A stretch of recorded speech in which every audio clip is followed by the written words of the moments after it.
Friends, Pandian ஸ்டோர்ல பார்த்தீங்கன்னா, கதிரும், சரவணும் ஹாஸ்பிட்டலுக்கு வந்திருக்காங்க.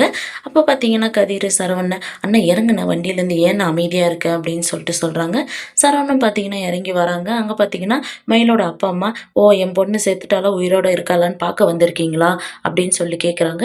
அதுக்கு கதிர் பார்த்தீங்கன்னா, "இப்ப என்ன அமைதியா இருங்க. அவங்கள போய் பார்த்துட்டு வர தான் வந்திருக்காங்க. அவங்க போய் பார்க்கட்டும்." அப்படின்றாங்க. "இல்ல, அதெல்லாம் முடியாது." அப்படின்றாங்க. "நீங்க கொஞ்சம் அமைதியா இருங்க. அவர் போய் பார்த்துட்டு வரட்டும்." அப்படின்றாங்க. "அண்ணன் நீ போய் பார்த்துட்டு வாண்ணா" அப்படின்னு சொல்றாங்க. சரவணன் பார்த்தீங்கன்னா உள்ள போறாங்க. உள்ள போயிட்டு "மயில் எப்படி இருக்க?" அப்படின்றாங்க. "நல்லா இருக்கேன்" அப்படின்னு சொல்லிட்டு மயில் சொல்றாங்க.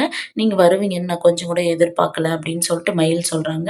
இங்க பார்த்தீங்கன்னா வெளிய கதிர் கிட்ட மயிலோட அம்மா பார்த்தீங்கன்னா, "நானும் உள்ள போறேன்" அப்படின்றாங்க. "நீ எதுக்கு போற?" அப்படின்றாங்க. "இல்ல, என் பொண்ண ஏதாச்சும் அவன் பண்ணிட்டா, இல்ல என்ன பேசுறான்னு நான் தெரிஞ்சுக்கணும்ல. பொண்டாட்டியே வேணான்னு விட்டுவேன். இப்ப போய் என்ன பேச போறாங்க? நான் போய் பார்க்குறேன். அதெல்லாம் அவங்க ஒண்ணும் பேசிக்க மாட்டாங்க. நீங்க அமைதியா இங்கேயே நில்லுங்க" அப்படின்றாங்க.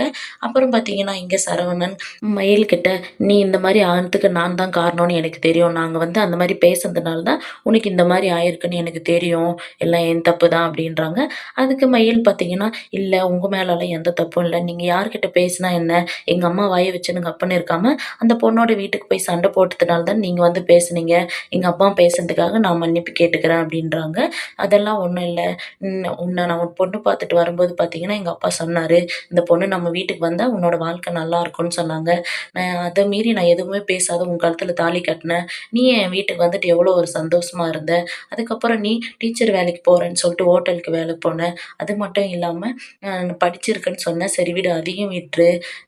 என்னோட வயசோட உன்னோட வயசு அதிகம்னு எனக்கு தெரியும். அதையும் விட்டுரு. எனக்கு கொஞ்சம் டைம் குடுத்திருந்தா நானா கொஞ்சம் அத ஏத்துன்னு இருப்பேன்ல. ஆனா நீ என்ன அடி மேல அடி வச்சு இன்னும் தான் நீ என்ன ரொம்ப கஷ்டப்படுத்துன" அப்படின்ற மாரி சரவணன் கேட்குறாங்க. மயில் பார்த்தீங்கன்னா அமைதியாவே இருக்காங்க.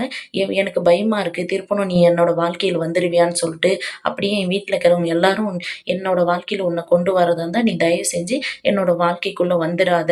அப்படி நீ வந்தீயன்னா, நான் சரவணன் உசுரோட இருப்பானா என்னன்னு தெரியல அப்படின்ற மாரி சொல்றாங்க. இந்த சீரியல் எப்படி இருந்தா நல்லாருக்கும்னு சொல்லி கமெண்ட் பண்ணுங்க. இந்த வீடியோ பிடிச்சிருந்தா லைக் பண்ணுங்க, ஷேர் பண்ணுங்க, சப்ஸ்கிரைப் பண்ணுங்க. Thank you.